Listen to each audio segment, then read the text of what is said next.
Am I supposed to be hearing something? Hello? Not yet. Not yet. Okay. I was going to say, I don't hear anything. You're good. No worries. Now I'm about to play. I'm actually gonna play this music though. Okay.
What's going on, everybody? What's going on, everybody? Peace and blessings. Peace and blessings. Welcome to Trailblazers Radio. Specifically, welcome to the Authors Alley, the show there where we speak to authors of all genres and we talk about their writing journey as well as all current and past release books that they have written.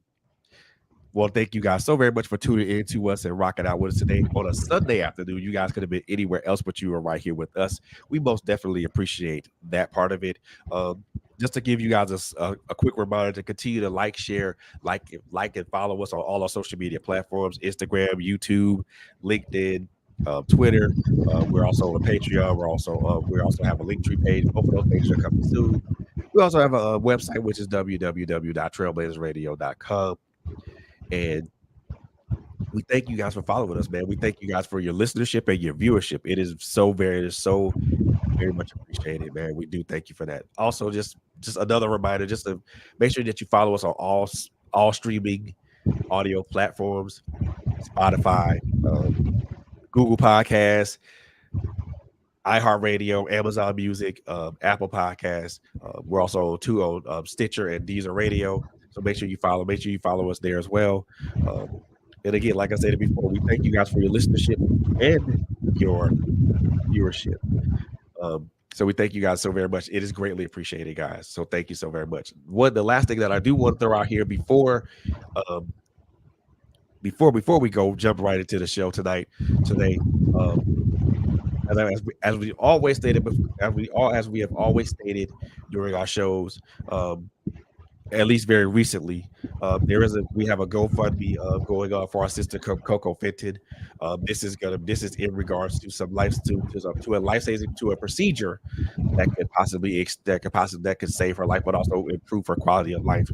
Um, we've always put that GoFundMe link up for everybody to take a look to take a look at and contribute to. I will make sure excuse me, before the end of this stream that that GoFundMe link is up and available. So thank you so very much. Thank you guys so very much for contributing to that. If you guys can't contribute monetarily, man, um, by all means share that with anyone in your circle of influence, because digital currency is just as valuable as monetary currency. So we thank you in advance for doing that, whether it's through monetary contribution or a digital currency like such as a like or share or a follow. So thank you guys so very much for that. Now that all those are out of the way, whew, that was a lot for me to talk about too. So, but now that that's out of the way, let me introduce you to this young lady that's right here, to my right or to your left, however you are viewing her. Um, let me give you guys a quick breakdown of her bio. So this lady is currently resides in this young lady right here currently resides in Wilmington, Delaware, with her husband, two daughters and two son-in-laws with 5 grandchildren, all under the age of 5. She's a registered nurse, a certified life coach, a motivational speaker, and a licensed marriage educator. She and her husband provide counseling to many couples over the past 20 years, staying coupled happily. I like that phrase. I love that phrase. She is also the author of her debut memoir entitled "It's My Story to Tell," shattering the veil of silence. This memoir centers around child sexual abuse, a personal, detailed recollection of her experiences from growing up in a dysfunctional blended family, where in most sexual abuse situations, most children are sworn to secrecy regarding that inappropriate behavior that occurs within the home. This is something that she invites her readers to see this firsthand, and how this experience has single-handedly continues to shape who she has become and impacts every area of her life, even at 50 plus years later. If you guys want to follow her, you guys can follow her on her website, which I will make available. It is www.jomariespeaksnow.com, where she invites you guys to subscribe so you can be kept abreast of her upcoming speaking events, book readings and signings, newsletters, new books, and soon to come blogs and vlogs. You guys can also follow her on all social media platforms such as Facebook and Instagram. Her book is currently available in hardback, paperback, and ebook.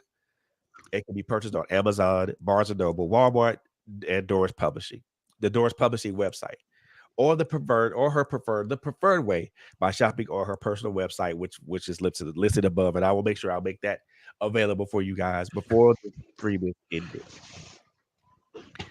One of her famous quotes is, in the words of the infamous Martin Luther King Jr., "Our lives begin to end the day we become silent about the things that truly matter." I love that. I love that. I love that. Ladies and gentlemen, boys and girls, introducing to the Author's Alley, Miss Jo Marie Lawson. How are you doing today? Hello. Hi, Frederick. Hi. I'm doing fine. Thanks for having me. I am glad. I am so excited to have you here on the platform today, and just to have a discussion with us about your book, about your experiences and things of that nature. This is going to be a very interesting conversation, but I think it's going to be a needed conversation because we don't talk about these things. We really don't. Right. And it needs to be brought to light. But before we even jump into the meat and bones of that, tell everybody in our listening and viewing audience a little bit about your writing journey. Who inspired you to write, and where did that inspiration come from? Well, thanks for asking that. My writing, this is my, as you stated, debut memoir. So it's really the first book I've ever embarked on. However, I have always been a writer. I've journaled, I've written probably since I was a child, way back in the day when we used to have those little diaries. With the little lock on them. I can remember getting one every Christmas and starting it out in January. But I was always a writer. Actually putting it into this type of format and releasing a book, this is my first time. As far as who inspired me, I not only was I always a writer, I was always a reader. So I probably started out with, I don't know, way back, Harlequin romances. Oh, wow. So we're going way back, Harlequin romances. But then I would say that in my teenage years, I read probably everything that Danielle Steele ever wrote. She was one of my favorite authors when I was a teenager.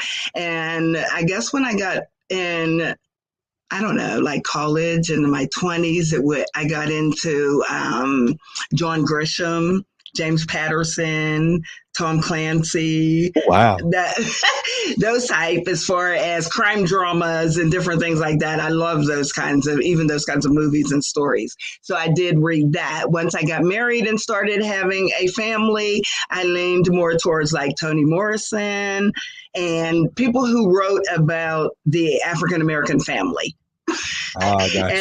and, raising the family and the things that go along with that. I've been, as you stated, married, have two daughters with grandchildren, and I've been with my husband and I will be celebrating our 40th anniversary this year. Oh, So congratulations. thank you. Thank you. We will be 40 in October of this year. So that's exciting, and we're looking forward to that. But that was what my inspiration was for writing, starting to So write. it wasn't anything that you kind of wanted to do in high school or in your early adulthood. It was just something that you were inspired by just watching by reading other writers. That's correct. That's correct. I never really grew up saying, oh, I'm going to be a writer or I'm going to be an author. I actually, to be honest, didn't even consider putting this into print and writing it like this until after I went through therapy.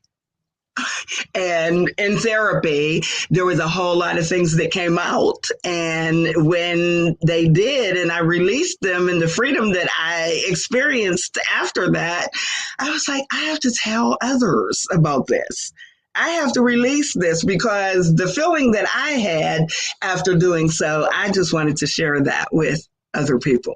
So that was really what inspired me to write the book. Indeed, I like that. Because some people will say they were inspired to write in high school because they had always wanted to do that. But the one thing I've always found is that readers eventually become writers. That's true. I believe that. I can see that because you're used to reading other people. That makes a lot of sense. Yes, I can see that. Because I know with me, I always read and like that. I'm saying maybe I can write the same thing that these guys are writing, that these guys are creating. Right. It was easily. It was easy. I'm like, well, I won't say it was easy, but it was. Well, it wasn't easy, but it was but it was a little difficult as well. So, right. But it probably came natural because you had already been reading. Right. I think a fiction book would have been a little more taxing, but with mine being a memoir, I'm really just writing about me and my life. Wow. And the stuff that I wrote were things that I had journaled about for years. So it was just a matter of putting it into a book format, and building a manuscript off of it. But it wasn't anything that I was creating, out of my head. You know what I mean? It was truth. And it's just different excerpts of different things that happened while I was growing up. Now, writing a memoir is, I know, pretty much a lot. Well, I would say a whole lot different than writing something as a work of fiction. Was there any type of learning curve that you had to kind of examine and overcome? Yes, there was. I mean, because I had never, as I said, I'd never written a book before. So I basically just started journaling like I always do. And so page by page, chapter by chapter, giving the chapters the names as I would send them over to my editor or the team that was helping me. They were like, no, we're not going to be able to say it this way. And so they changed the words around. I mean, they didn't take away anything that I said, but because of their talents and their skills, they made the story really come to life for me in ways that I didn't even know how to do or that I didn't even know I was capable of doing. So it was a challenge in the beginning. Right. It did also I think the other challenge is that, you're writing something that is emotionally charged as well.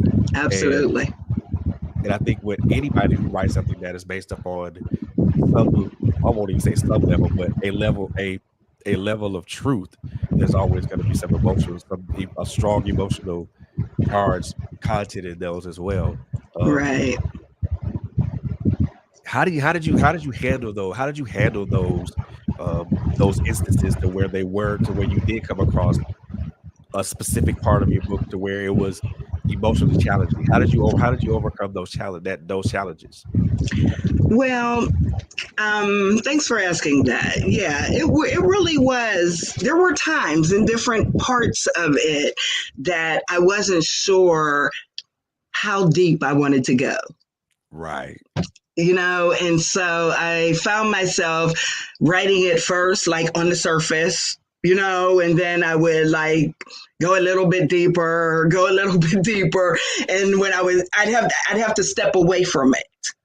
I would step away from it maybe for 2 weeks, 3 weeks before I would go back and read it again, So this memoir probably took about 4 years to actually get done, which that was a shock to me as well, because when I finally made up my mind that I was going to do it, I didn't anticipate that it was going to take this long.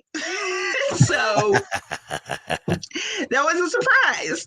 And so I did. I found myself when I would get emotionally involved in it and not sure how to write it, I found that I needed to step away. And I needed to take a breather and I needed to exhale for a minute. And I needed to search within myself to make sure that I was ready to actually put this out to the public. Because after all, this is a story that I have kept silent and secret for 50 plus years. That's a long time. I haven't told a soul in 50 years besides my husband. He's the only one that knew. That's a long time. And so, yes, it was challenging when I first started writing, and not challenging in the content, because as I said, I had been journaling about it all of my life. So it was in my head, it was in my heart, so I knew how to write it or what it was I wanted to say. The challenge for me was, how much do I want to say? And am I really ready for this to become public? Got you. I got you. I understand. This basically, you're asking yourself how far toward the deep do you want to wade out towards? Right. And you also want to make sure that if you do wade out to the deep, is there a way for you to safely get back to the shallow end? Exactly. That's how I felt. Wow. And then, to be honest, there was like a little part of there that was like, is anybody even going to be interested in this? There's always that question. Right. There's always that question. Like, who's going to want to read about me anyway? So there was some kind of hesitation with that as well. But when I actually started writing it and I would talk to my circle of friends and I would, say things to them and tell them I'm writing a book. And, of course, the first question is, what is it about? So when I would tell them that, it was about some circumstances and instances of inappropriate behavior that occurred, that's how I would say it.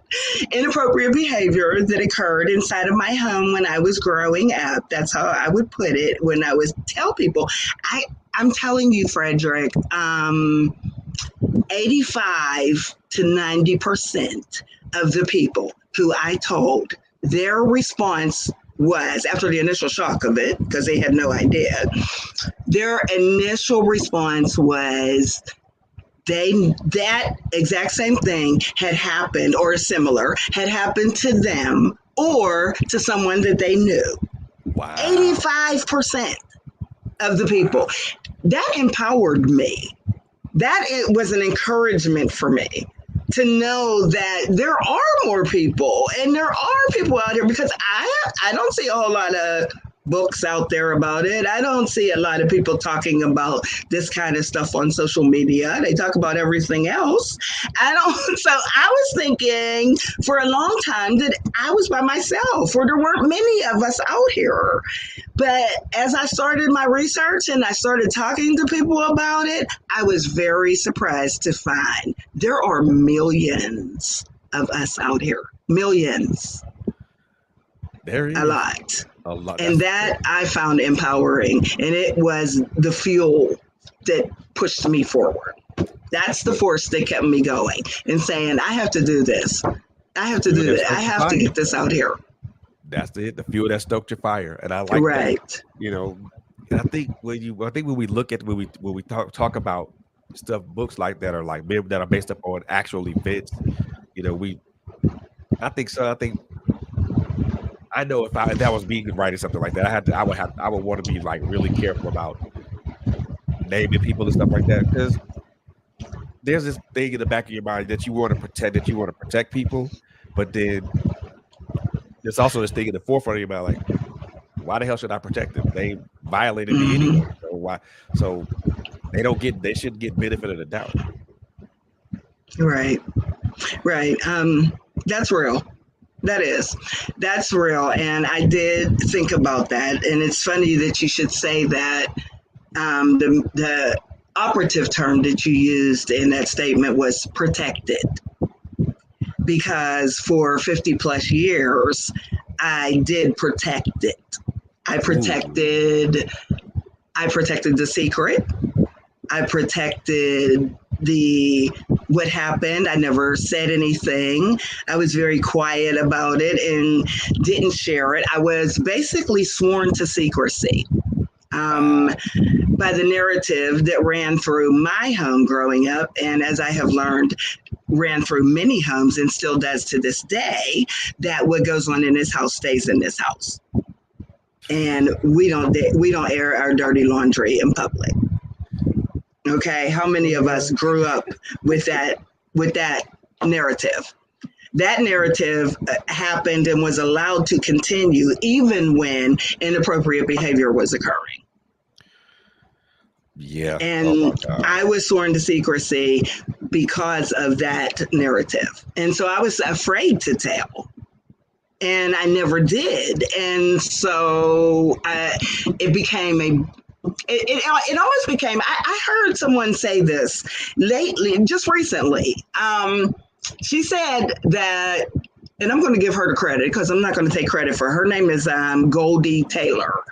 And she's a syndicated author, journalist, human activist out of Atlanta, actually. But anyway, I heard her recently. She was on The View, and she said it, and it just resonated with me. And she said it was almost as if I was carrying or wearing a winter coat in the middle of the summer all the time, because I was carrying a burden that was never mine to carry.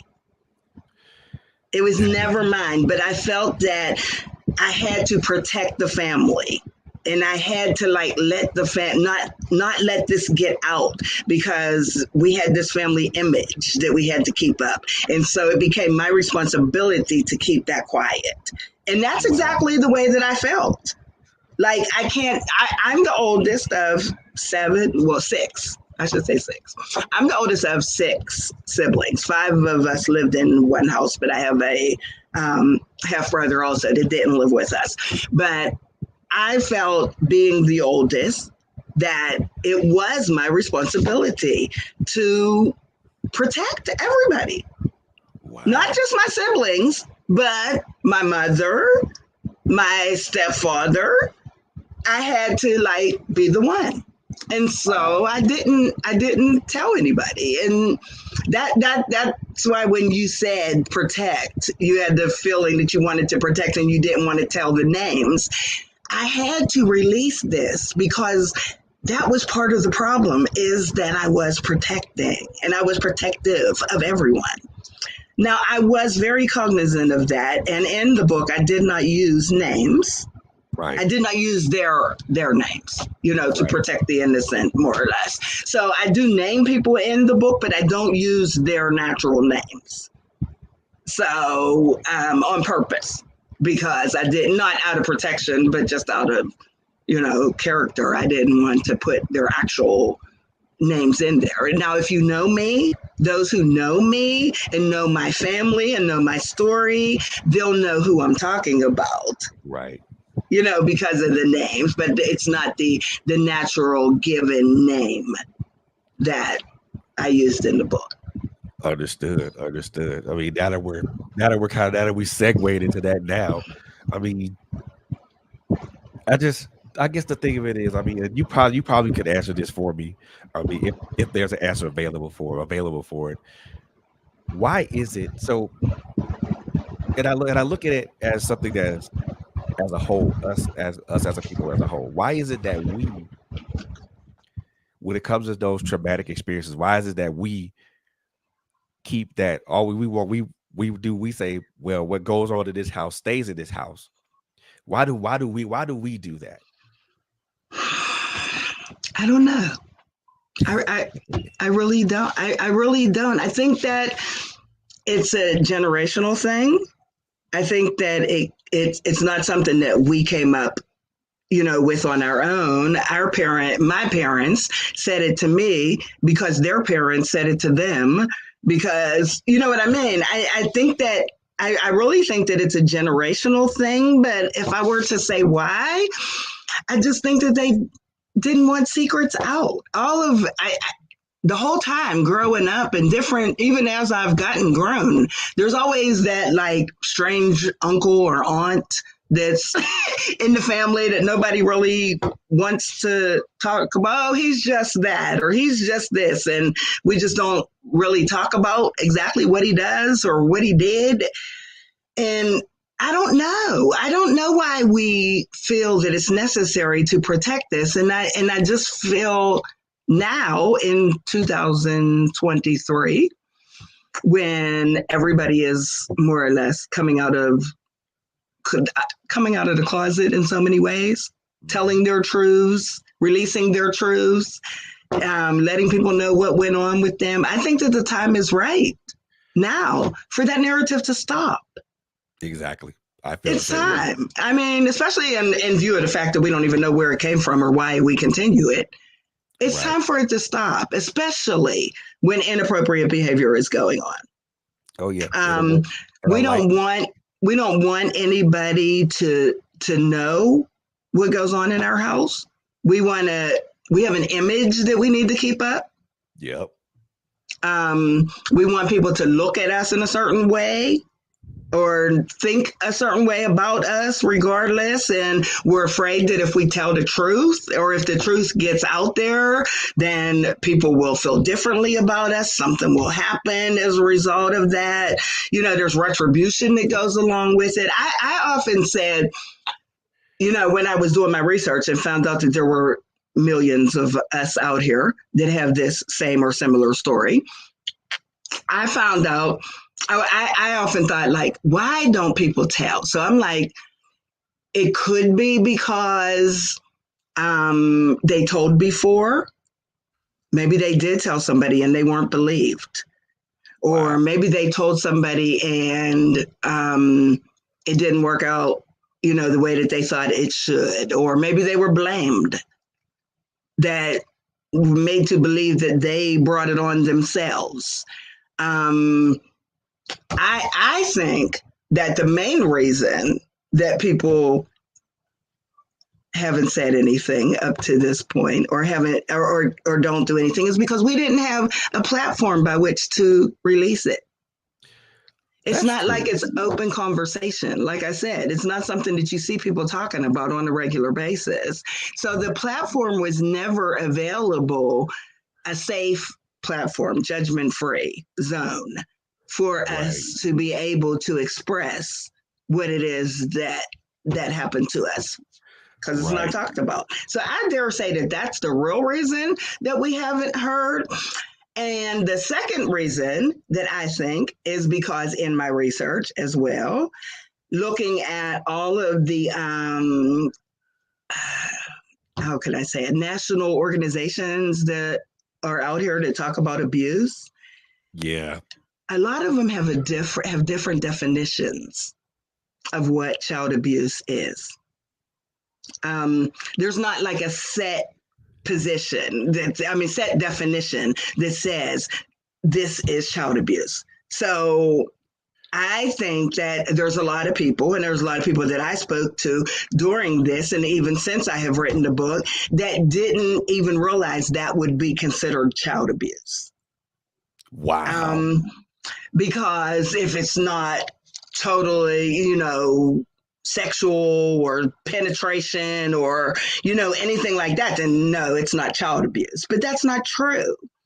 The actual best definition that I found for child abuse is that any inappropriate sexual innuendos made toward a child, male or female, that is done for the pleasure of the adult that is doing it, or for the interest of the adult that is doing this behavior, is considered abuse. Is considered child abuse.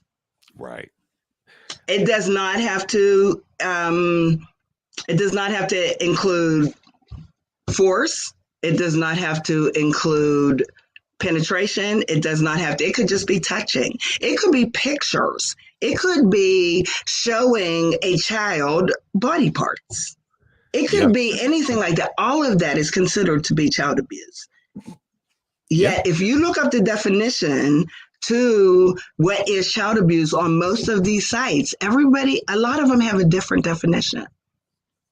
So it could be that people just don't realize it or don't want to call it. But the reality is, statistically speaking, 1 in 10 children, male and female alike, have experienced or will experience some form of inappropriate sexual behavior towards them before they reach the age of 17.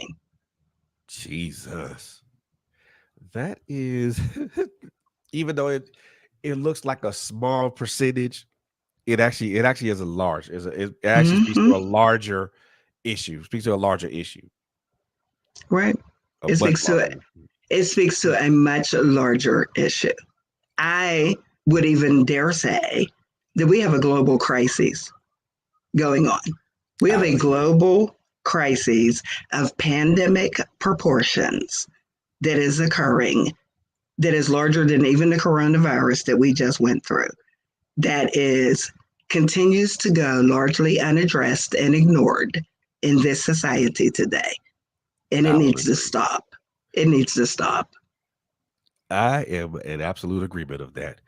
And geez, I mean, so I know when it comes to us as a people, the two things that we don't necessarily talk about and which we should put on the table, and everybody looks at things that these two subjects are like, these are not the subject of normal dinner table conversations, if dinner table conversations even happen in this society now. Domestic violence, but also sexual abuse, whether it's through a family member or anything of that, any other type of thing.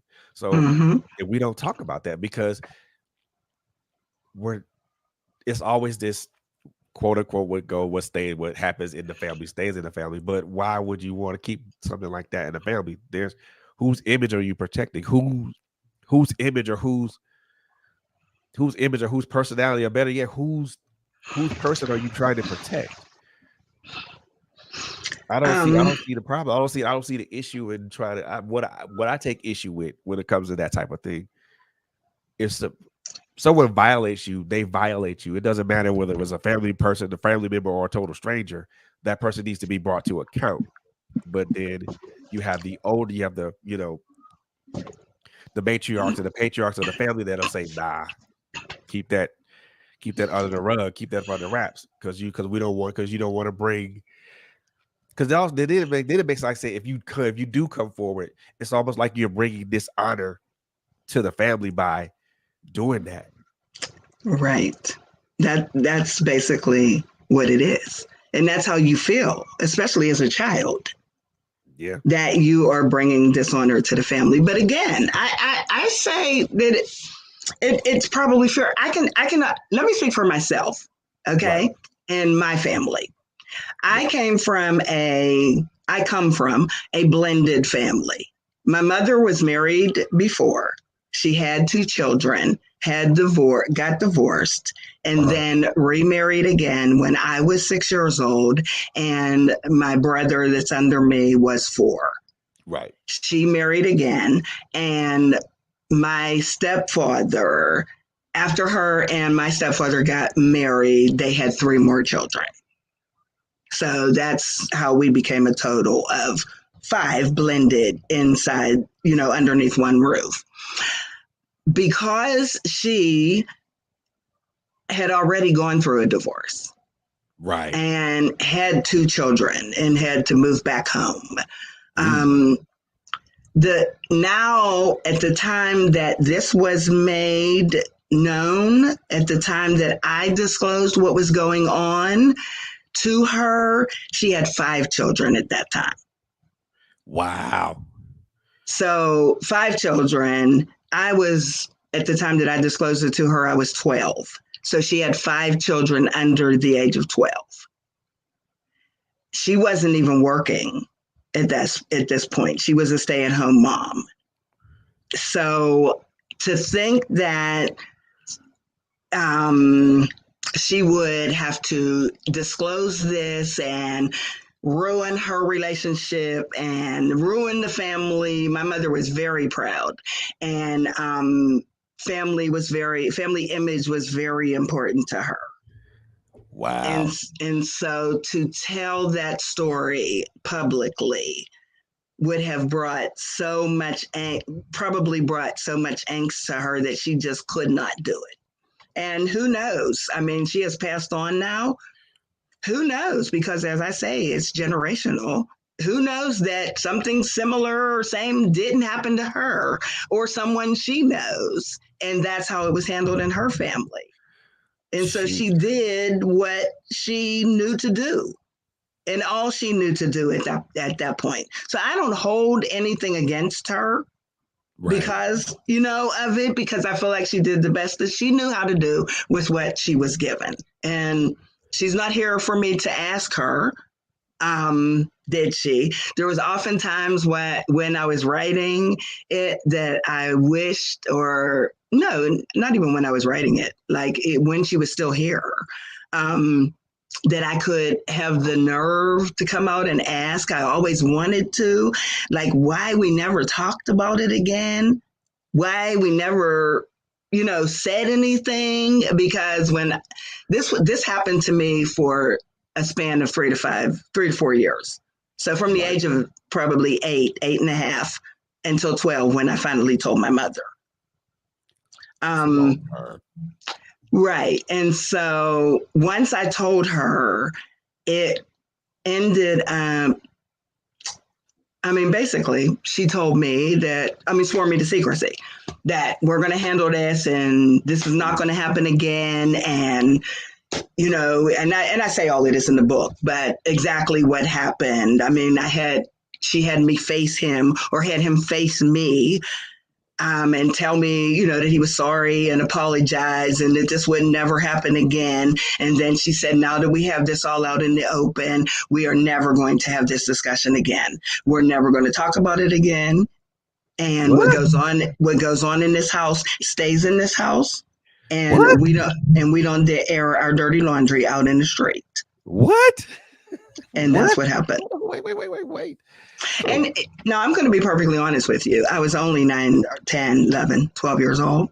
I was okay with not telling. Right. You know what I mean? It wasn't like I would now at this age, I would have that response like, what?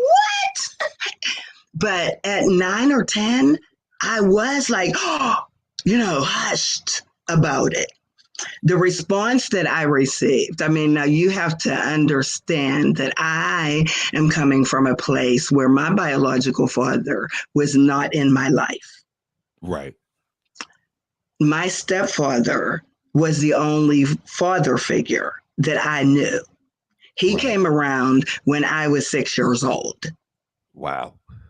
So when I was 6 years old, everybody I knew had a daddy except me. Oh, man. My cousins, my friends, everybody I knew. Me and my brother were the only ones that didn't have a daddy. That's how we looked at it. So when he came along and he and my mom got married, I was like the apple of his eye. Do you know what I mean? Like he was everything to me, because now I'm just like everybody else. I have a daddy just like everybody else, Right, right. and so we had a relationship that was unhealthy looking back, Wow. but at the time, I was fine with it. I didn't, at 7 years old, see anything wrong with this. And that's what I say in the book, because he was his happiest when he was with me. Right. And he, everything seemed to go smoother when mom left us alone. Okay. I see now. I see. I see So where that's I coming from. was supposed to keep this secret. This was supposed to be something between me and him that I was never supposed to tell. Ooh. Okay. And so I took it at 8, 9, 10 years old as me and him have a secret. And it's our secret and it's special for us and nobody can know about it. Okay. But what happened is as I got older and I was 12 years old, and I'm not going to go into everything that happened, but Right. he made me angry. Okay. So he made me mad. And because he made me mad, I blurted it out and told my mother out of anger. Oh, That was the only reason that I told. wow. Okay. And it literally crushed me, crushed her, and crushed him. Okay. That So is. I lost it. I'm crying uncontrollably. My mother finally gets out of me what's going on.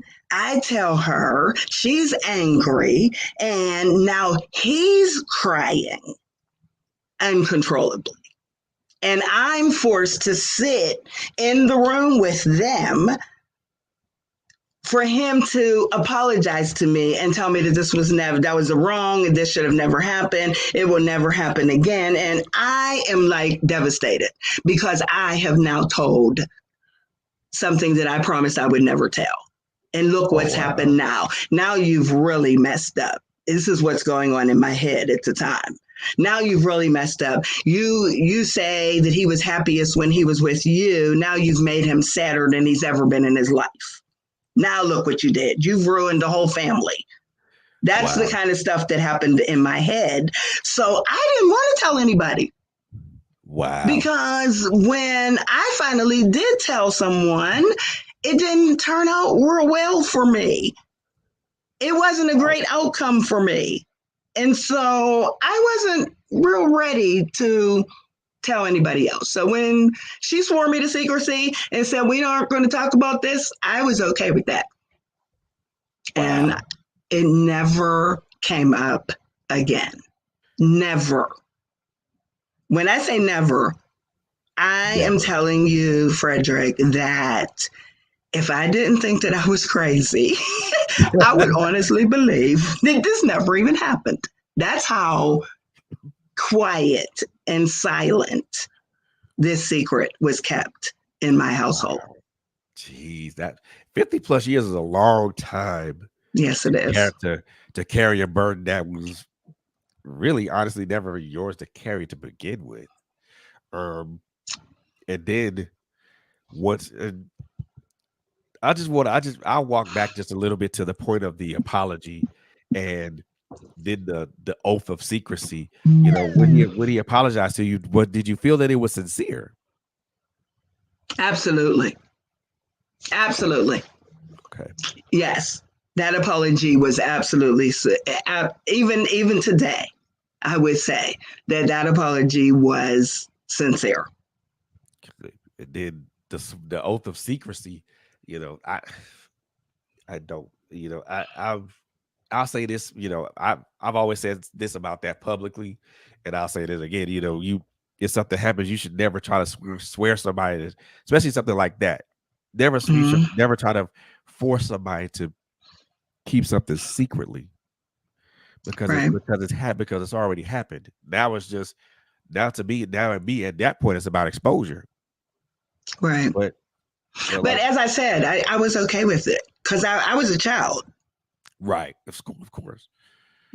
so that there wasn't a point at which I was like, this should be told, or this, I have to tell this, or why are we keeping this secret, or I'm angry because we're keeping it secret. I can't say that I grew up like that. That Right, was not my thought process. I of didn't course. want to tell anybody. I never wanted to anymore. Wow, wow. Well, even with that, there has to be, and I look at it from the point of being ostracized, but also being stigmatized, because those are the burdens that are carried when someone finally decides to out people who have abused them.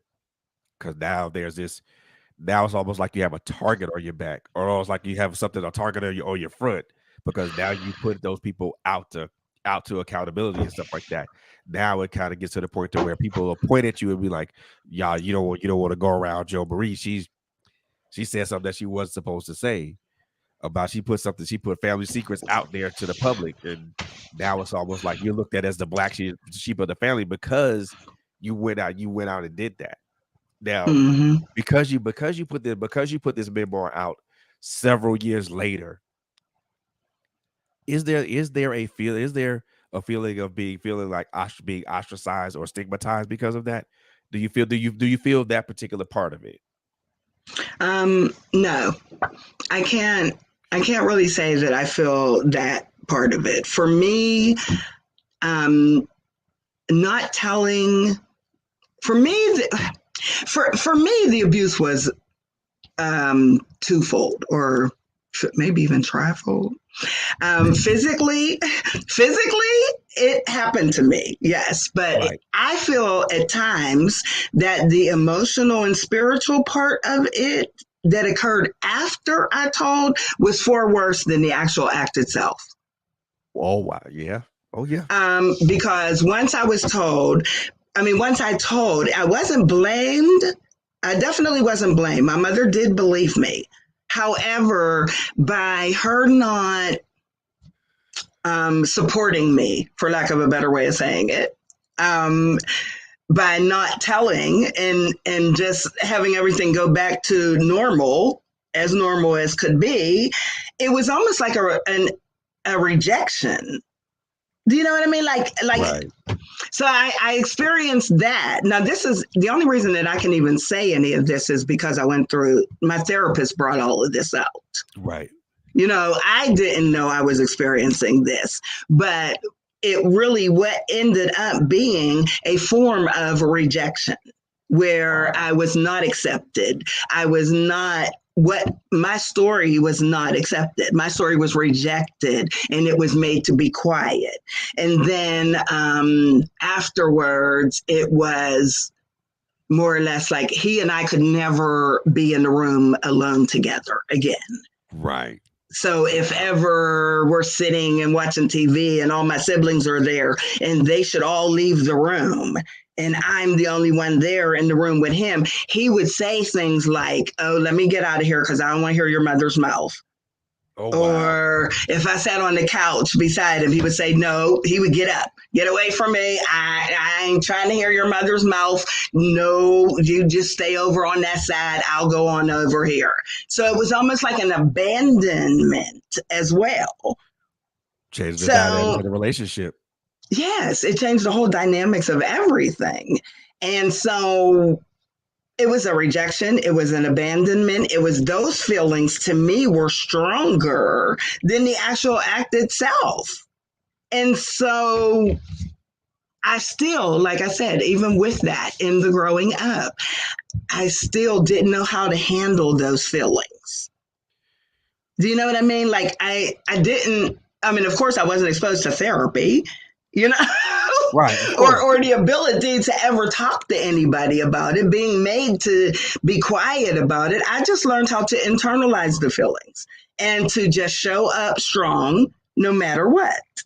So I smiled my way through it. And I just did everything that I was supposed to do in the way that I was supposed to do it. And it was like an act. It became like a fantasy land almost.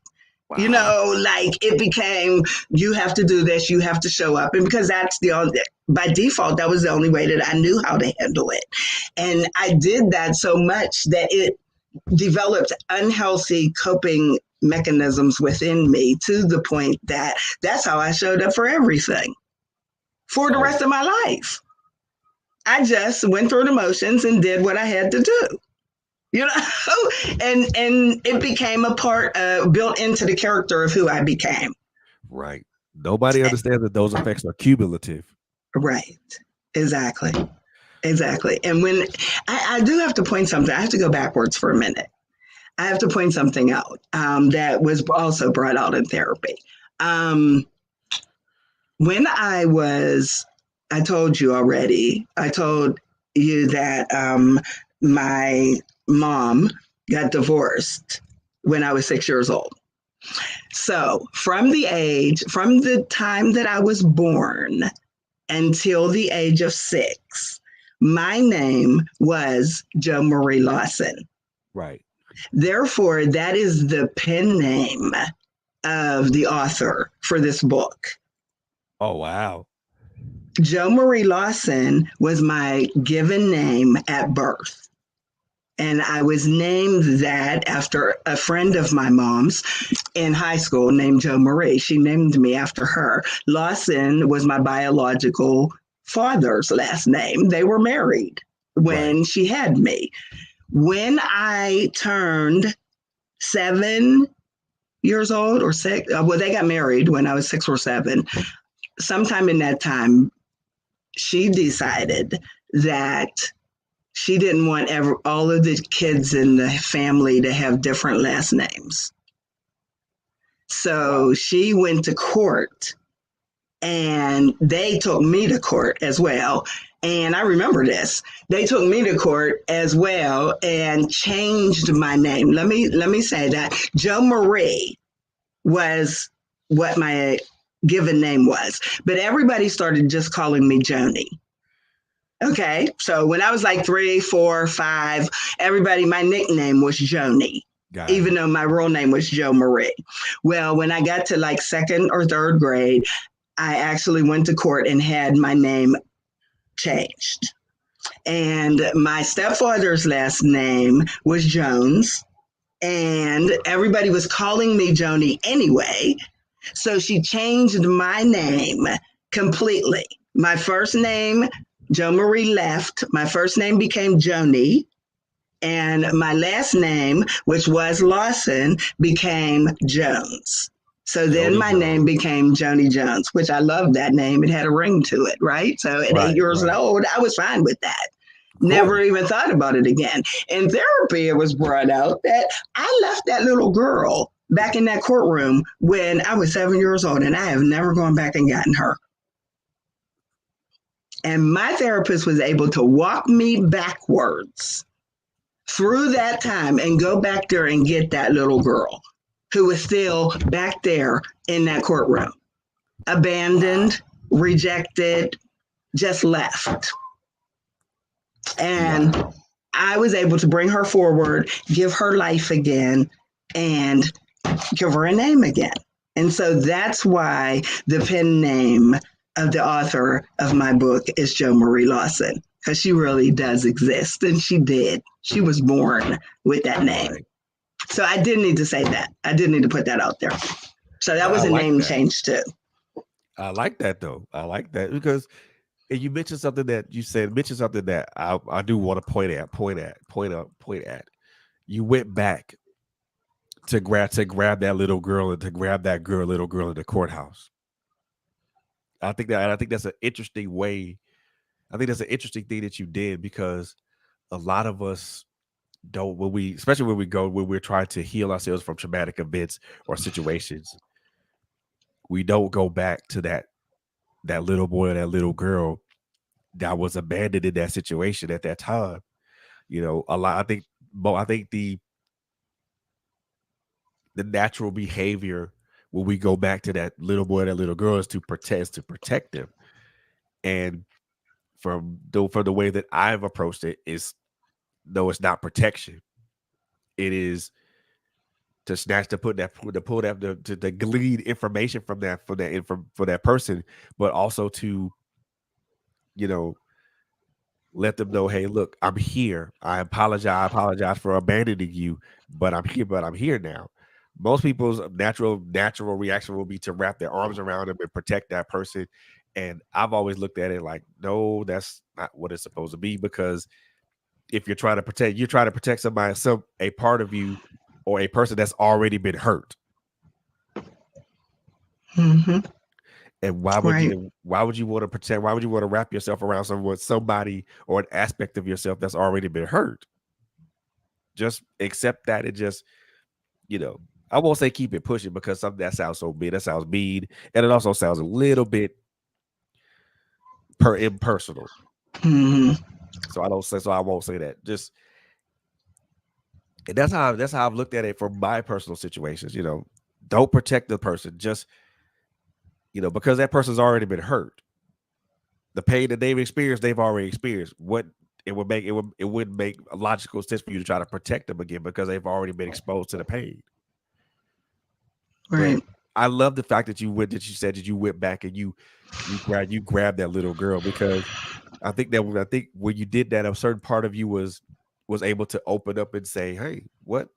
So this is the part of me that I left so long ago. Right. And so now that I have this part of me, now that I have this part of me, what's the next step? What's the next step? Right. And that's exactly what happened. Once I went back and got her, I wanted to tell her story. I just did. And so I brought her forward and let her know, you know what? Everything turned out okay. We're good. Exactly. We are good. But you know what? The world needs to know this story. The world needs to know this story, because you know what? There are millions of us out here, most of which have never, ever told a soul. Yep. And that's because of being sworn to secrecy, whether it's suggestive secrecy or forceful secrecy. Right. I'll say this: neither one of those are good. Right. And there's no real support, or I shouldn't say no, excuse me. Groups are coming forward now, because I am finding them. But when I first started this, started on this journey, trying to find a support group for adult survivors of childhood sexual abuse was very difficult to find. There are a lot of support groups out here, a lot, internationally and internationally, for abuse and domestic violence, intimate partner abuse, stranger rape, emotional abuse. I mean, all of those. And they have support groups for them. And if you attend those support groups, the adult survivor of childhood sexual abuse gets lost in the middle of that. Of course they do. Because the intimate partner, the person that was violated by their intimate partner, the person that was raped by a stranger, the woman that is dealing with domestic violence, which all of those are equally as horrible. I by no means mean to make light of any of those, but all abuse by any other name, is not all the same. No, it's not. And there's so many adults out here that have suffered through childhood sexual abuse and have never been able to tell their story because they didn't have a platform or a support group who would understand it. And that is what has pushed me forward to be able to tell my story. Because yes, my story is about me. It's a debut memoir and it's about me. But my story is so much bigger than that. It's not just about me. It's about us. It's about all of us out here that are hiding secrets, that aren't telling our truths. And I mean, to my readers, it might not be child sexual abuse for you. It might be another secret that you're hiding or that you're keeping in, or something that occurred when you were young that you never told anybody. But it's time to unbury and expose these secrets. That is the only way that you can set yourself free. That is the only way that you can truly get healed, is to tell your story. And I will take it even one step further to the fact that I personally believe that our purpose in life waits just on the other side of us telling our story. And there are many, many people waiting and assigned to us. Yeah. To when we tell our stories, not only do we release ourselves, we release them to also tell theirs. Empowering other people to be bold and step out on faith. Absolutely. And absolutely. We have to do, you have to, it's something that has to be done. I mean, I know there's some people that I'm connected to that have experienced that, but don't necessarily say anything because of the type of experience that you had, that you described. Sworn to secrecy, or sworn to secrecy for fear of being ostracized or stigmatized, or better yet, the moment you say it, the moment you speak, the moment you blurt it out, it causes an uproar, disruption in the family, and then now all of a sudden credibility is at stake and things of that nature. Well, if it happened, it happened. I was, you can, and for you and so many people who have so many people like you who've experienced that is your truth, because you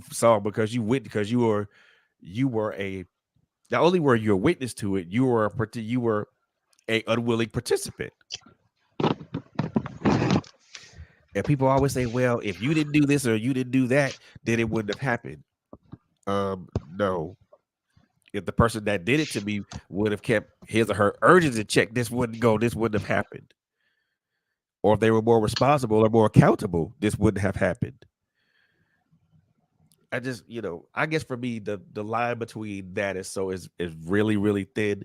And I think for me, adults who are cognizant of what they're doing and very much aware of what they're doing should be held to more accountability, not from a law enforcement standpoint, but also to a familial standpoint, because I'm pretty sure, and I know that your story is probably it's your story is one of many, but to kind of throw this out here hypothetically, I'm pretty certain that there were probably one or two relatives in these families that were highly against that and tried their best to bring that person to account, and it didn't happen based upon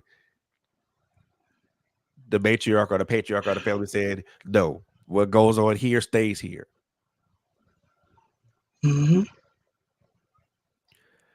And then that puts those people that want to come out and say something just in defense of the person that was affected. Now they're put. I won't say they're put in a similar situation, but now they feel like they're blocked from helping that person that's suffering speak their truth. And that to me, that is how families are divided. That is how our families fall. And a lot of families they'll take those deep, dark secrets, to their grave. And then all of a sudden, when it is eventually exposed, it's almost like someone's spinning a tall tale. But it's not a tall tale. It's actually true. There's truth in that. Well, in my in my book, I actually wrote a letter, and that's in the book. I actually wrote a letter to my mother, who had passed on before I got a chance to write this book or have this story for her. And that letter is in the book, as well as a letter to my stepdad and the conversations that I had with each one of my siblings in order to let them know that this had happened, and the responses. And I also, at the back of the book, put in lessons that I learned along the way, throughout my throughout this journey. So I'm just hoping that my readers go along with me on this healing journey. This journey is by no means over. It's still unfolding. Little by little, precept by precept, I've basically shattered the foundation of my family, that we're now coming back together following it. And I'm very thankful and I praise God for that. And, I just would encourage people to just, tell their stories.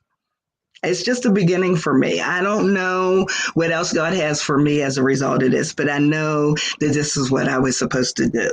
I know that I was supposed to write this book, and I know that there are people out, and I believe with everything inside of me, there are people out there who needed to hear this story so that they would feel free enough to release their own, because Wow. it is your story to tell. It's your story, and no one else can tell it quite like you. Indeed. Now, the last question I want to ask you before I give you this chance, give you the chance to plug yourself. You've been married to your husband for 40 years.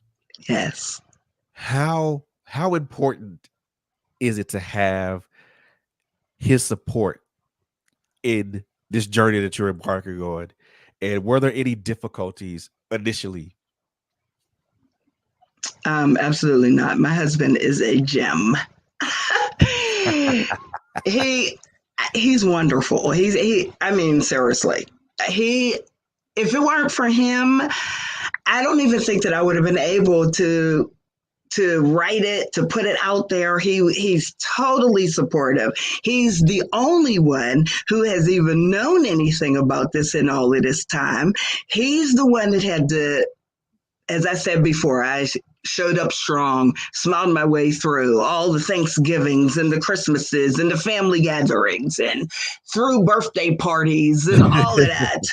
And I had to smile and laugh through the entire thing, but then would get in the car and like totally flip out. I would like become this other person about what it was that I had to deal with. All of this pin-up stuff would come out, and he was always there to listen. And he was always there to support. And he was always there to say, it's okay, babe. You got this. You can do this. He wanted me. There were times that he wanted me to go forward and say something. But what happened was my mom got ill. My mother was probably sick for 17 to 20 years before she actually passed away. Right. So I couldn't find, and he was in agreement with that as well. I couldn't find it within me to come and say, I'm going to tell this. I'm going to do this, because she couldn't handle it. She already wasn't handling it, as far as I'm concerned, because I believe that when you hold stuff in, it comes out in other ways. And so she was ill for a long time. And I just could not bring myself to bring the conversation up again while she was still alive. So a lot of people have asked me, why now? It's been 50 years. I mean, why not? I even had my siblings ask me that question. I mean, you've kept it quiet all this time. Why go forward with it now? And I even had asked myself that sometimes while I was writing it. But the reason that it was now, and now was the right time, is because I was in a position of a crossing of generations. My mother had passed away. My daughters, shortly after my mother passed away, my daughters both got engaged and married back to back. And then they started their families. And so it was the passing away of one generation, the starting of another generation, that made me realize that I was going to be used to break this generational curse that was going on. I found out after, going through, talking my sessions and everything, I found out that my daughters knew about this since they were teenagers, and they never said a word. So not only was I showing up to all the family gatherings and smiling my way through and acting like I was okay, like everything was okay when it wasn't. So were my daughters. Wow. I had taught them how to do the exact same thing. Wow. They knew about it, but they saw how you reacted and how you responded. So they also responded accordingly. Absolutely.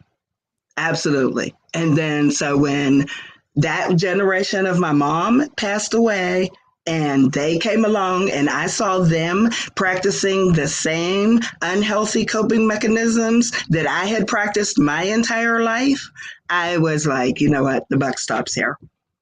When the grandkids came along, I'm like, I got to tell my story. I have to tell my story. I have to stop this madness right now and these secrets because honesty truly is the best policy. Yeah. And No matter how hurtful no it is. matter how hurtful it is. And that is why. That's my why. Oh, man. When you say why now? That is what my why is. Yep. And a lot of people are going to be positively affected by when they pick up this memoir and they read it, because there's gonna be a part of that memoir that's gonna be relatable to them. And they're Or gonna be like, somebody they knew. yep. And they can be like, wow, that was me several years ago. And I never said anything about it because I was told I wasn't supposed to. I was told if I said something that would bring a negative image of my family, it would bring less prestige to my family. It would make the people in the person that perpetrated the act against me look bad, or look bad when they really aren't. Well, me personally, I'm gonna call a spade a spade. If you did it, you're bad, and you need to repent for it, or and you need to pay a penance. It's to me that, I mean, and that's excuse me, that's as straightforward as I can be with it, because I don't think I could look at it in any other light besides that. What you did was wrong. You have to repent and you have to pay a price for that. What that price is left up to the court systems and God, mostly God, because God's gonna make sure that not suffer for it, but you're gonna have to pay. You're gonna make account of it, whether you make account of it here on earth or you make account of it here when you go to see the Father. Because either way, you're gonna be accountable. It's true. So That's true. and people be like, well, you shouldn't look at it like that. Why shouldn't I? You did something wrong. You have to be held accountable for it. I always put it in the sense of, if that was me, perpetrating the act, or if it was me being the affected person, I would want that person to be held accountable. I would want that person to be sincere about an apology, and I would want that person to not necessarily pay, but do whatever, pay the proper penance for it. And that, I mean, I've never been in a situation like that before, so I could never. I can't even say that could relate to anything like that. I couldn't even relate to the feelings that you feel, that you felt, and that you feel.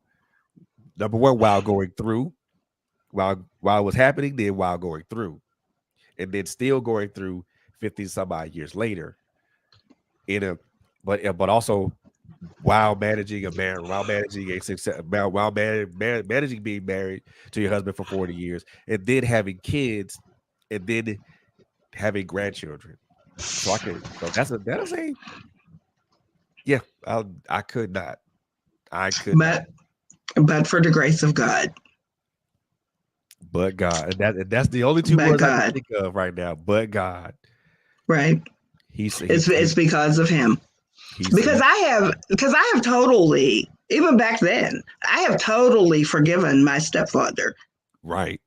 He is still a very much a part of my life. Right. The only difference now is that I don't have to show up out of obligation. I don't have to pretend that everything's okay when it's not. Right. I haven't alienated him. He was very, very a very just a very good part of my life, as far as growing up. Right. And my mother is gone, and he is still, like I said, I'm not going to give it the word active part of my life. Right. But he is in my life. He's present. He's present in my life. It's not like I kicked him to the curb and we don't talk anymore or anything like that. We have talked this through. We have dealt with what is going on. We have moved on with it. It's not, our relationship has changed. Make no mistakes. However, it's not an anger. This book was not written out of vengeance to try to get back at him. It's nothing like that. He is still welcome in my life and in the life of my children and grandchildren. Right. But I needed to tell this story for my healing journey. Right. And to break the generational curse off of my family.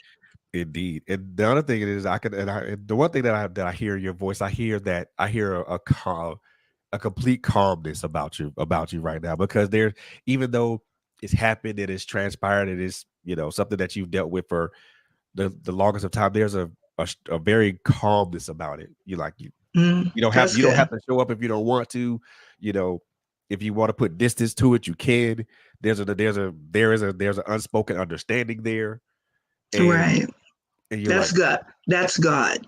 Yep. And you're like, and you shrug your shoulders like, okay, it is what it is at this point. I mean, right. He can show up and he can show up and I can be cool with it. Or he can not show up and I can still be cool with it. Right. And that's nothing but the grace of God. There you go. That enabled me to be able to do that.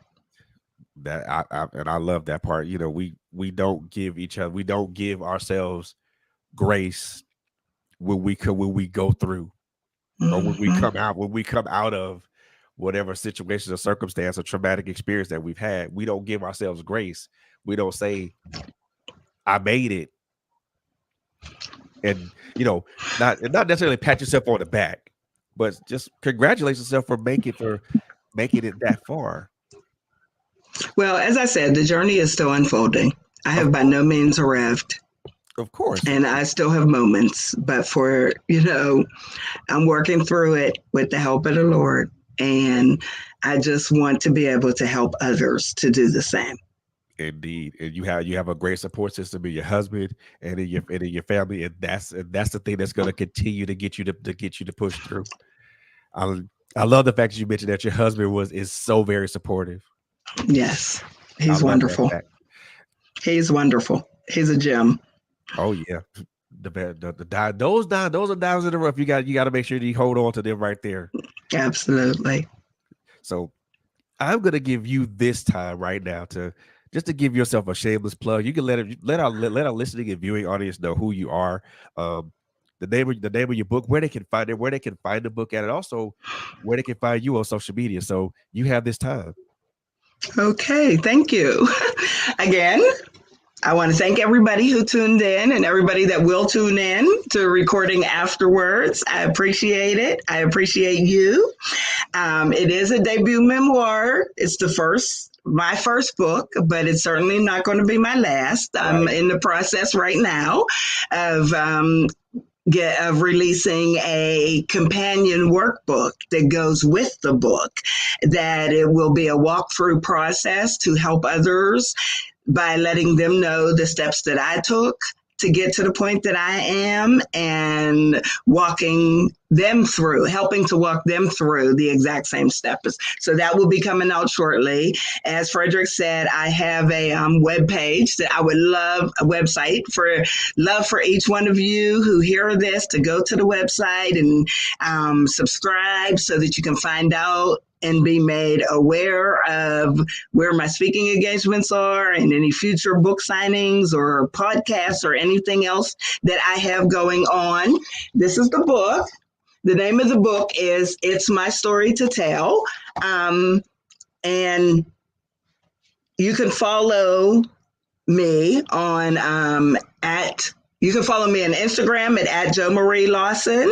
Jo Marie Speaks on Instagram. On Facebook, I have an author page that is Jo Marie Speaks. My email is jomariespeaks@gmail.com.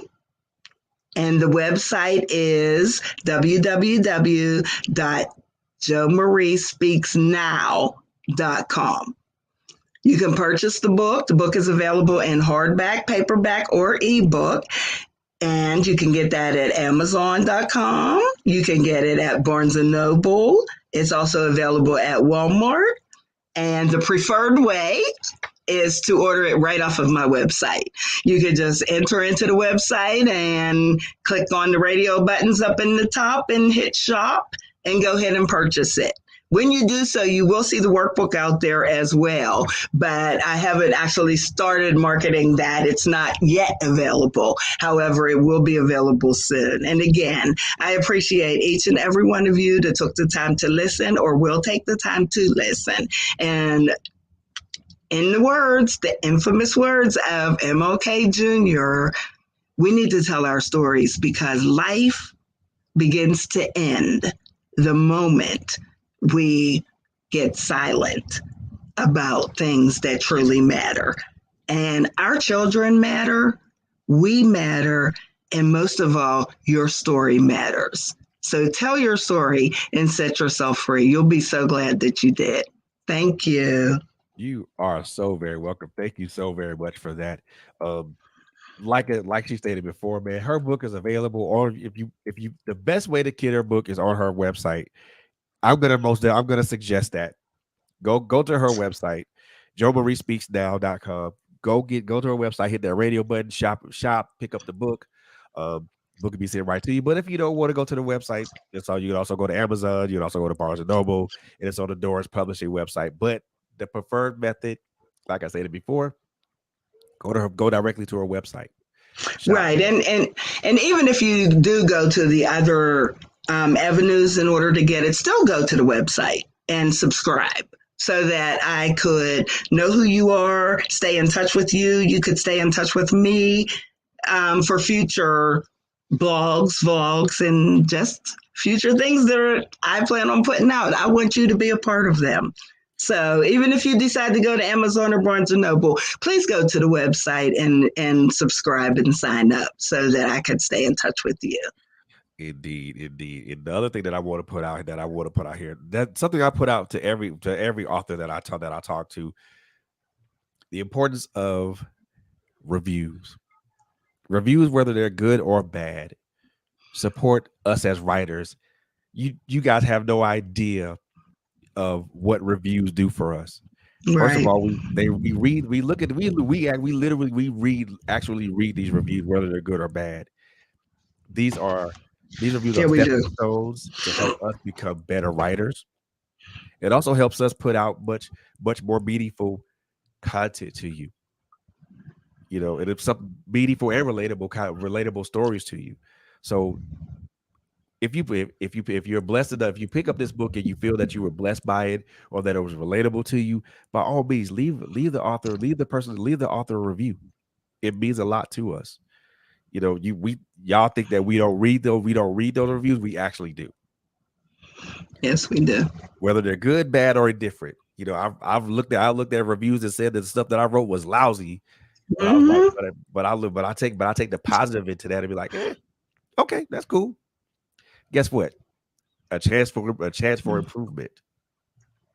So by all means, leave a review, man. But also just do me and Miss Lawson a solid and just go to her website. If you don't purchase the book, go to the website and sign up for a newsletter so you guys can be more informed about her speaking engagements or whether she does a blog or a vlog, and make sure that you're able to keep up with all things that's going on with her, because you never know when she might have a blog or a vlog up and you might be able to participate.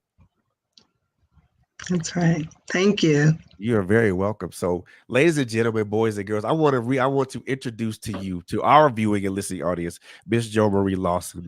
She is She is a powerful author. She is a person who's just like every author that I interview here is an awesome person, inside and out.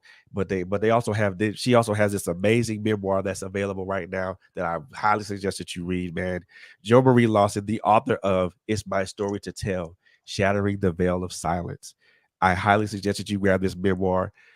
Um, and read it. If you read it for yourself, or if you don't, you could gift it to someone to who you believe may be in a situation that they may not be able to come out. They're being very silent about, and being truthful and being open and being just putting your truth out there is the best policy. And I believe it brings about the best. It brings about a much more complete healing process. Yes. So, ladies and gentlemen, man, do me that big favor. So show this young lady. Look, y'all, we Trailblazers family. Y'all know how we get down. Y'all know how we do. We please. So you guys go out there and show this young lady support by purchasing her book, leaving a review, and then telling a friend. Thank you. So, all with right. that being said, that's gonna end this particular episode of Trailblazers of the Author's Alley with me, your host, Freddie Beatty. I want to thank my guest, Miss Jo Marie Lawson, for being here today, taking the time out of her Sunday afternoon for being here, and I also want to thank you guys for taking the time out of your Sunday afternoon for being here with us, man. So, with that being said, y'all have a wonderful afternoon, and you guys be safe out there. You guys love on each other. You guys continue to take care of each other. And until the next time, we love y'all with the love of God, and there's nothing you can do about it. You guys be good and you guys be safe. Thank you. Thanks for having me. Bye-bye. All right.